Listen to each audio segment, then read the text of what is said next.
নেই। যদি আমরা লিখি যে অষ্টকলের লীলা কীর্তন, কিন্তু মনে রাখবেন কীর্তন 4 প্রকার। ভগবানের 4টে মাধুর্য দিয়ে 4 প্রকার কীর্তন: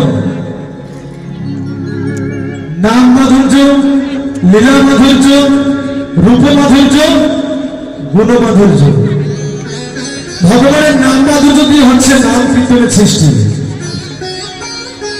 লীলা মাধুর্য দিয়ে ভগবানের লীলা কীর্তনের সৃষ্টি,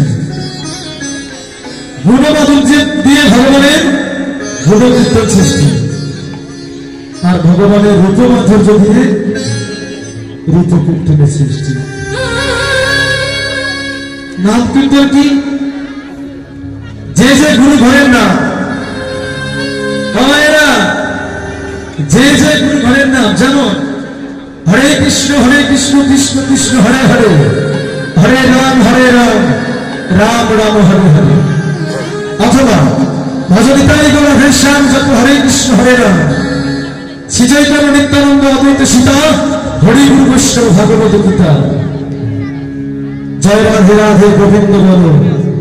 অর্থাৎ যে যে গুরু ঘরের যে যে নাম, এই নাম নিয়ে অষ্টকালীন হোক 16কালীন হোক যে কীর্তন করা হয়। অনেকে মনে করবে যে বাবা আমাদের এত টাকা পয়সা নেই কীর্তন নিয়ে বায়না করা।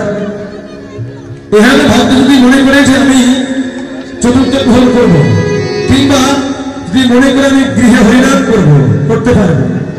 তার কারণ আপনার শাস্ত্র খুঁজে দেখতে পাবেন না যে মহাপ্রভু কোথাও তিনি বলে যায়নি যে তোমরা এমন অর্থ ব্যয় করে প্যান্ডেল খাটিয়ে কীর্তন বায়না করে তোমরা কীর্তন দাও। মহাপ্রভু কিন্তু এমন শিক্ষা দিয়ে যায়নি। তিনি কি বলে গেছেন যে নিজে গৃহে বসিয়া পাশে পাশে মিলিয়া হরিনাম তোমরা করো, সবাই হাতে তালি দিয়ে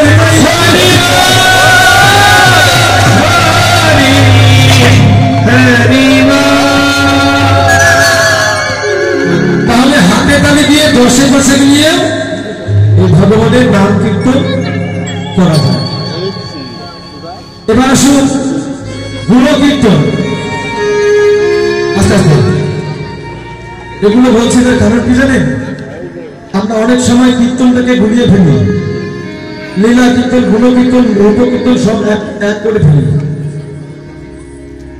তার কারণ এবার দেখুন, আসলে গুণ কীর্তন, সব কীর্তন আবার গুণ কীর্তন নয়। যে কীর্তনের মধ্যে মনে রাখবেন, যে কীর্তনের মধ্যে ভগবানের গুণ প্রকাশ পায়, ভক্তের মধ্যে ভগবানের গুণ প্রকাশ পায়। যেমন কোন ভক্ত চরিত্র লীলা, নামাচার্য হরিদাসের জীবনী,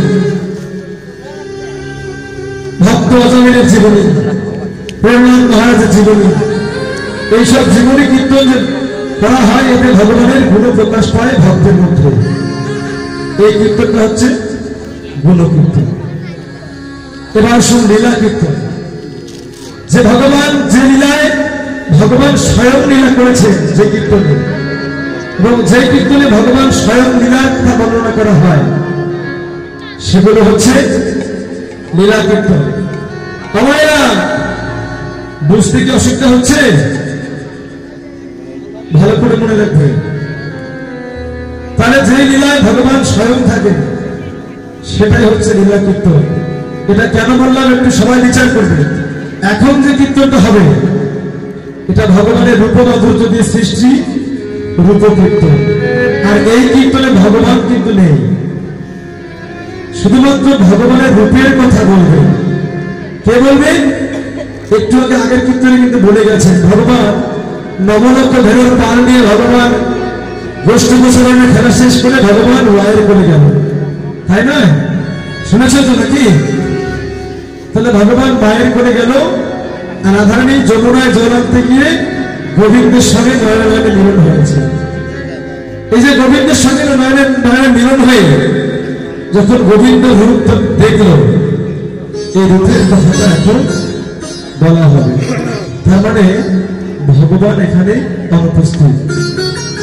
এই জন্য এটাকে লীলা কীর্তন বলা হয়। এটাকে বলা হয় রূপ কীর্তন কিংবা দশা গান। বোঝা গেল? তবে প্রচার করছি গেল আমরা এভাবে, আমাদের প্রচারের অভাব। আমরা লীলা কীর্তন রূপ কীর্তন আলাদা ভাবে করি না। এই রূপের কীর্তন রূপের বর্ণনা করতে গেলে অষ্টকালীন ব্যাপী কীর্তন করলে ভগবানের রূপের বর্ণনা শুনে শেষ করতে পারবে। তো যাই হোক, আমাদের কীর্তব্য বিষয় ভগবানের রূপের বর্ণনা।